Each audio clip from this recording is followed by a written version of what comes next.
Hi Capricorn, kumusta po kayong lahat? Okay, so yan Capricorn, maraming salamat po sa walang sawang pagsubaybay sa ating pong mga reading. And kung ikaw ay bago pa lang sa ating channel, mag-subscribe na po kayo. Then i-click mo na rin yung ating notification bell para lagi kang updated sa ating pong mga bagong upload. Okay, so Capricorn, yung reading natin is weekly reading. Titignan natin ano ba yung mga possible na ganap sa inyo this week. Tumuna tayo sa overall energy. Overall energy po ni Capricorn.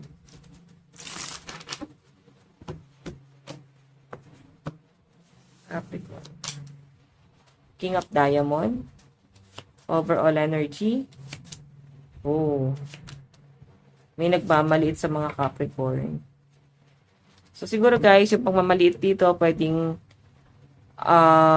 minamalit ka kasi may kakayahan ka ba? Kaya mo ba yan?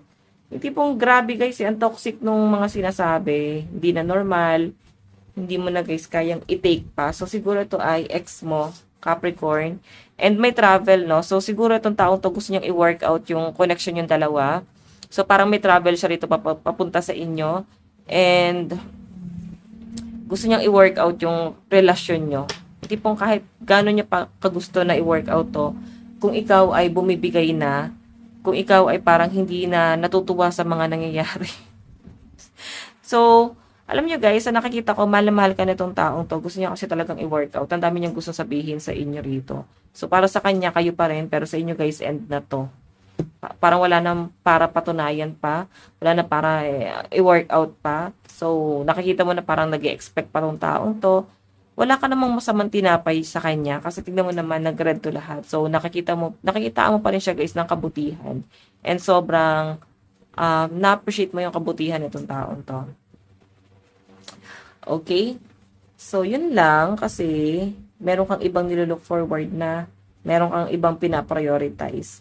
Especially sa career and sa mga anak, no? Kung may mga anak ka dyan.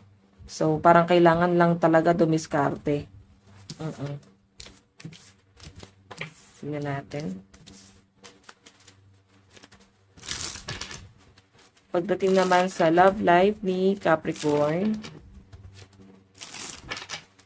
Love life pa ni Capricorn.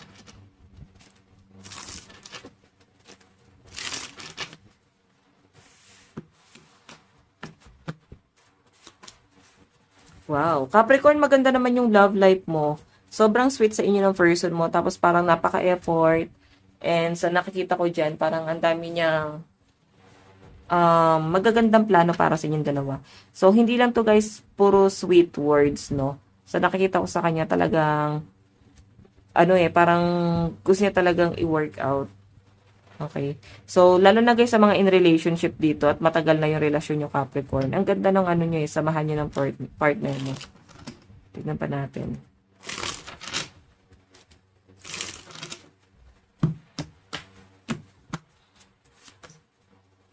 Oh, Capricorn. Binablock mo na siya. Actually, wala ka nang gustong ipaliwanag pa. At parang binablock mo na siya. No? Hindi mo na gustong i-work out pa to. Kumbaga parang may paninindigan na may paninindigan na yung mga Capricorn. So, nakikita ko na parang gusto mo nang limitahan ng lahat sa inyo. Lalo na sa mga Capricorn dito na parang parang na-fall out of love. Mga Capricorn na parang gusto nang mag-move on or gusto na makipaghiwalay or baka kayo ay naghihiwalay na talaga, no? Pwedeng nakikita ko nga sa mga Capricorn dito. Parang alam niyo yon, mas gusto mag-focus talaga sa pera mo. Hindi ka naman nagpapaka-single para sa kanya lang. Siguro nagpapaka-single ka kasi meron kang ibang pinaprioritize, maraming nag-e-expect sa inyo ng tulong. So, yun yung parang nakikita ko sa mga Capricorn na Capricorn na single. Pero sa mga in relationship, guys, actually guys, ikaw alam mo yung ginagawa mo. May leadership, pero willing ka rin naman tumulong sa kanya. Oo, hindi lang to puro utos. Di ba pag may leadership, parang pala utos yun, no? So, siguro, willing din siya, guys, na matutunan mo kung ano man yung natututunan niya. So, may give and take, lalo na sa mga in relationship dito, guys. May give and take sa inyong relasyon, okay? Tignan natin. Pagdating sa career.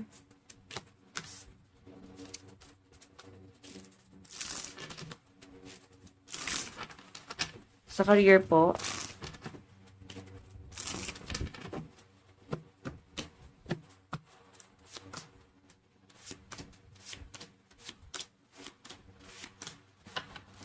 daming naiinggit sa mga Capricorn. Hindi po parang hello, wala pa ako masyado napapatunayan pero grabe na yung inggit sa inyo. Parang ganun yung nasa-sense ko dyan. Okay, may nakikita rin ako guys, pwedeng ikaw ay end of contract na pero parang pinagsasign ka pa ulit ng kontrata. Feeling ko rito guys, pinag-iisipan mo itong mabuti. Kung ano ba, pwede ka pa naman kasi ata bumalik pero siguro mas gusto mo na ng pahinga or magbakasyon. Syempre gusto mo naman guys ng ano, lalo na sa mga ano, nag-a-abroad dito, OFW. Feeling ko kasi medyo na-overwhelm ka na sa trabaho. Syempre yung araw-araw na ginagawa mo, bahay, trabaho. So, eto, may magsasign ng kontrata dito. Siguro, pwedeng may ano din increase sa sahod, no? Pero yung pinapakita kasi sa akin dito, guys, pwedeng pag-isipan mo to or pwedeng madaan pa yan sa pag-uusap. Okay, so pagdating sa career mo, lalo na yung mga Capricorn dito na may love life kayo sa trabaho, pwedeng boss nyo, na pag ninilay-nilayan ka nitong taong to, or na pagmamasdan ka yan.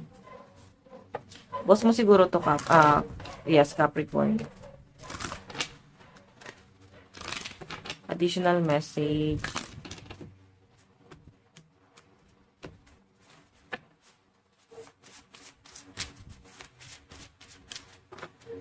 Okay, additional message para po kay Capricorn. Go deeper. So, alam nyo guys, normal na nag-overthink ang mga Capricorn. Pero ang hindi normal nun guys, is yung sobrang tagal nyo yung pinagninilay-nilayan. Oo, hindi pong, pwede kasi siya guys nagiging problema. Yung kaka-overthink po, hindi pong wala namang problema. Pero dahil overthinker ka, nagiging problema siya sa inyo guys. Na-absorb siya ng katawan mo na may problema to. So, anong nangyari guys? Bumabagsak yung katawan. Pwedeng help mo yung atakihin naman sa inyo guys. Okay, so sinasabi lang guys, iwas na lang kayo guys sa pag-overthink dyan. And pag hindi mo na kaya, i-release mo. Ayan o. Pag hindi mo na daw kaya, i-release mo na yung isang bagay. Hayaan mo na si universe yung gumawa ng paraan kung paano kanya tutulungan sa bagay na yan. Pero naniniwala kayo guys na pag may inalis sa inyo ang Diyos na someone na mahalaga sa inyo guys, is mataas yung chance na may calling ka pag ganon, na kailangan mong i-grab yung calling na yon. Okay, so by the way guys, ito lang po ang inyong reading. Maraming salamat po. God bless and love you all. Bye-bye.